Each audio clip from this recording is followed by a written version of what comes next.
আমি সিদ্ধান্ত গ্ৰহণ কৰিছো। এটাকৈ আমি ৰাইজৰ কাম কৰিছো, ৰাইজৰ কথা শুনিছো, ৰাইজৰ কাম কৰিছো।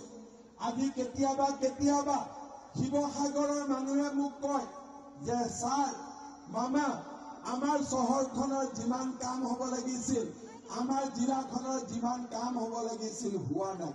ময়ো মানি লওঁ, কিন্তু শ্ৰদ্ধাৰ ৰাইজ, আজি আপোনালোকে চিন্তা কৰক, দিল্লীত মোদীৰ চৰকাৰ হ'ব, ইঞ্জিন এখন ৰেলগাড়ী, ইঞ্জিন আগত নৰেন্দ্ৰ মোদী, দিল্লীত মোদী প্ৰধানমন্ত্ৰী হ'ব, দিছপুৰত মই মুখ্যমন্ত্ৰী। আমি ৰেল দুখন আগলৈকে টানিম আৰু অখিল গগৈ গৌৰৱ গগৈ ৰেলখন পিছৰ ফালে টানিব। ৰেলখন চলিব জানো? ৰেলখনত উন্নতি হ'ব জানো?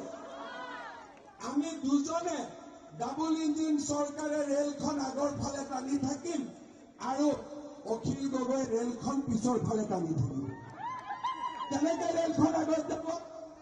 আজি আন যিবিলাক সমষ্টি, সুশান্ত বৰগোহাঁই তাত মোদীজীয়েও আগৰ ফালে লৈ যায়, মুখ্যমন্ত্ৰীয়েও আগৰ ফালে লৈ যায়, সুশান্ত বৰগোহাঁই আগৰ ফালে লৈ যায়, ৰেলগাড়ীখন আগৰ ফালে চলি আছে।